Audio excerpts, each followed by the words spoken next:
Okay, guys, today we're going to talk about compound sentences. I know we've went over simple sentences, so now we're going to take it a step further and move on to compound sentences. A compound sentence has more than one part that can stand alone, meaning it has more than one independent clause. The independent clauses in a compound sentence are connected by coordinating conjunctions, conjunctive adverbs, or a semicolon. Here's an example of a compound sentence. We went to San Juan and most of us danced all night. As you can see, these are two separate sentences. We went to San Juan can be a complete sentence. And if you use most of us danced all night, that can also be a sentence that can stand alone. In this sentence, you have two subjects and two predicates. The first subject is we. The second subject is most of us. The first verb is went. The second verb is dance. The prepositional phrase is to San Juan. And the modifying phrase is all night. Then you have the coordinating conjunction, which is and the two predicates, went to San Juan for the first independent clause, and for the second independent clause, you have danced all night. So this right here are the components of a successful compound sentence. We have the two subjects, two verbs, and a coordinating conjunction to combine the two independent clauses.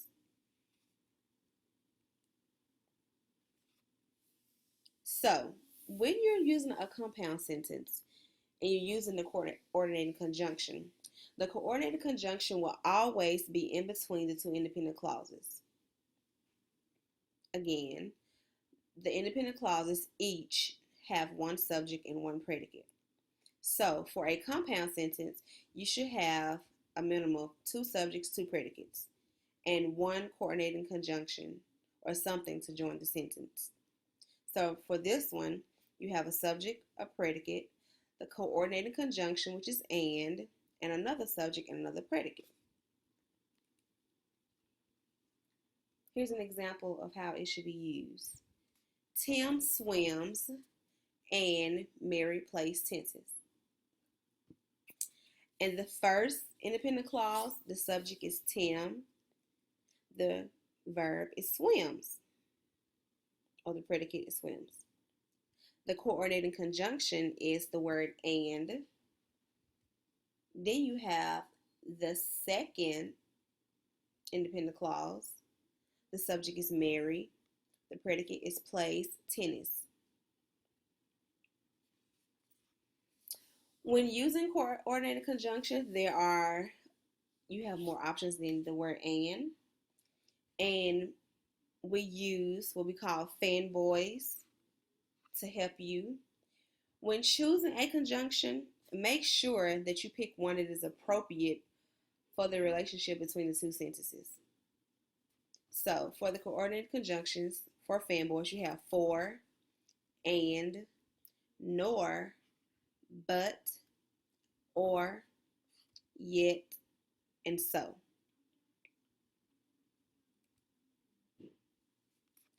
The example, Tom swims and Mary plays tennis.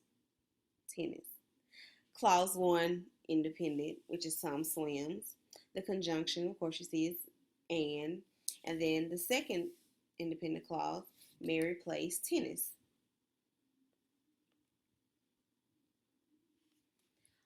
Remember, a comma is before your conjunction in a compound sentence. For this sentence, it will come before and. So remember to always put a comma before your conjunctions, because just because you see a conjunction does not necessarily mean it's a compound sentence. To be clear, some simple sentences also uses and, but, or, for, yet, so, nor. So, the way to tell if you're going to use a comma is to be sure that you have two separate independent clauses. Because remember, a simple sentence has one. So, for example, if this were a simple sentence, it could either say, Tom and Mary swim, or Tom and Mary play tennis. But it's telling you here is two independent clauses. Tom swims and Mary plays tennis. It can also say Tom swims and plays tennis. Or it can say Mary swims and plays tennis. But since it has two subjects and two predicates, it is a compound sentence. Therefore, before your coordinating conjunction, you should have a comma.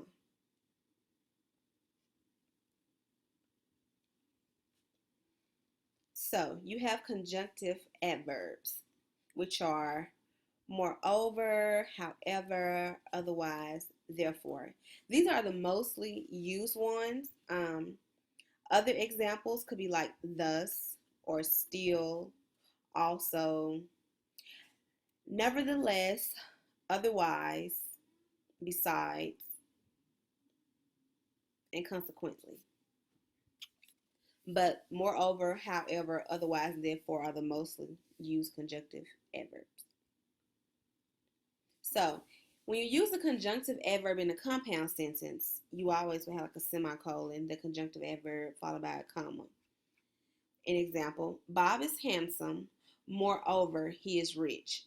Your independent clause 1 is Bob is handsome. Your conjunctive adverb is moreover.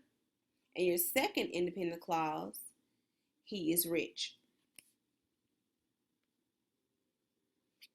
Please note that a semicolon before a conjunctive adverb, it should come before that, and a comma should come after the conjunctive adverb. So whenever you're going to use a conjunctive adverb, make sure the semicolon is before it and a comma follows, not the other way around. So Bob is handsome, semicolon, moreover, he's rich.